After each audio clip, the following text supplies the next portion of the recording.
on Capitol Hill, Speaker Mike Johnson sent lawmakers home for an early 2-week recess after stalled progress on the GOP agenda. Just imagine that, your boss letting your whole team go home because nobody was doing their jobs. Must be nice. We can't even blame partisan gridlock this time. It was Republicans obstructing their own party agenda, citing frustration over the SAVE Act. Over a dozen GOP members blocked a procedural measure to move forward on a key slate of bills like National Defense Authorization Package. The New York Times noting, quote, the normally bipartisan bill was already facing more turbulence than in previous years, given Democratic opposition to the war with Iran and the Pentagon's record high budget request for next year. Let's bring in Georgia Congressman Richard McCormick, member of the House Oversight Committee. Congressman, thank you so much for being here. What gives? What's with all the chaos?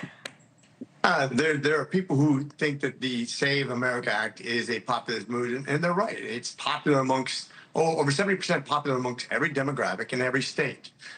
They think that it needs to be voted on and it needs to be passed. They would at least want to put the Democrats on record, and those Republicans who dared to vote against it, and they're very upset with Leader Thune that he's not putting it on the table. That doesn't mean we shouldn't continue to do our business. This is what's frustrating President Trump. The NDAA, which I'm part of the armed services, is something that we have to do to support our military, to support our efforts overseas. We're in a very tumultuous point of history where we are at war, essentially, with Iran. It's not the time to be playing games. And quite frankly, this is where the frustration comes in. When it comes to the budget, and we know the Democrats are going to try to shut down the government again. They've done it 2 years in a row, record long times, over small stuff. They're going to do it again. I think we need to get rid of the filibuster just for the budget. Because, first of all, it's constitutional. The filibuster is something, it's a rule. Now, if you want to do that for every other law, that's fine. But there's one constitutional responsibility we have as a Congress, and that's to pass that budget. And it's redone every single year. Why would we continue to come back at it? By the way, it's not hypocritical. I don't mind if the Democrats do this also. If you want to talk about every other law, use the filibuster. It's a great check and balance for the minority. But for passing a budget, it just gives the opportunity to make us dysfunctional. And that's what's frustrating all of us right now. So you're saying a middle-of-the-road path to where you remove the filibuster, but only on an ad hoc basis for passing budgets? Yes, it's a common sense solution, right? Because it's the only thing we're constitutionally responsible to do every year. You don't have to pass laws on everything, but you have to pass a budget every year. That's constitutional. Right. By the way, you only need a simple majority for that by the Constitution. Let's get that done so that you can take away that tool of shutting down the government and actually creating more pork to the budget every time we do it. Very smart. I don't know why they're not listening to you.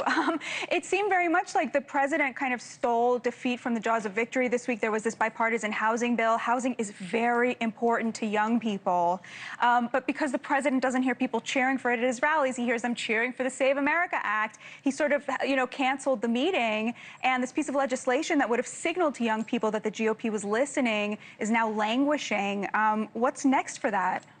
Well, the good news is, unless he vetoes it, in 10 days it becomes law anyways. Okay. I don't think it will become law. I don't think he's going to veto it. I think it's posturing because he is upset. He wants to draw more attention to the fact that Democrats are blocking a very legitimate populist bill on voter accountability that most people say, of course I can get voter ID. Matter of fact, every single state that requires it has the ability to get free voter ID. You need the ID for everything else you do. Why wouldn't you want to make sure there's no cheating? It makes sense to most people. Agree with you on that. All right, I have to ask you about this. There was a headline that's really dominating the news this week. President Trump has made over $1 billion in cryptocurrency since assuming office, $1.4 billion in income. Of course, he oversees the regulation, or I guess it's more accurate to say deregulation of the crypto markets. Doesn't this look like just deep corruption? The very industry that he's supposed to be in charge of and overseeing, he's raking in $1.4 billion out of?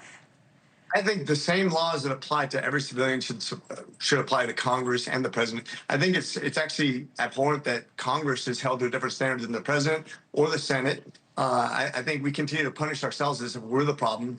I think we have to have consistent laws. I think we need to rein in the way we do pardons, the way we But Congressman, don't you think that the president of the United States should be held to a different standard given the power he has than me or average Joe Schmo? Look what we're holding ourselves to. Congress is not even allowed to pretty soon buy and sell stocks. So you see what I'm saying? The president should have the same standards as the rest of us, which is we should all be held to the same standard. But right now, he's not doing anything illegally. But if we want to change laws, we should make it consistent with whatever Congress is held to, the president is also held to. And I think that's fair for all. It doesn't matter if you're Democrat or Republican. And by the way, the REINS Act is still something we talked about in the past. We bring the balance of power back with Congress and the presidency. I think that's very healthy for America and very supportive of our Constitution. But, sir, don't you think this gives the appearance of corruption? Well, like you said, if you have the same things that apply to everybody, that's good.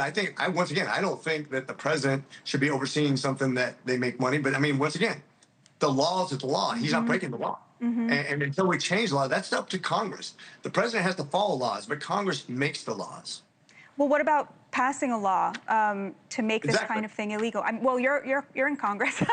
What about you doing it? No, that's exactly my point. We can't even work. You know, it's considered fiduciary. Until this year, I wasn't even allowed to work as a physician. I'm an ER physician. I couldn't even work as a physician because it was considered fiduciary. Once again, different applications for between the Senate and Congress. I think, once again, I don't think that anybody contributing to their campaign should be pardoned by the president. I think that's been happening for presidencies in a row. And I think I'm so sorry. We have to leave it there. Congressman, God bless and protect you. Thank you so much for coming in for this conversation.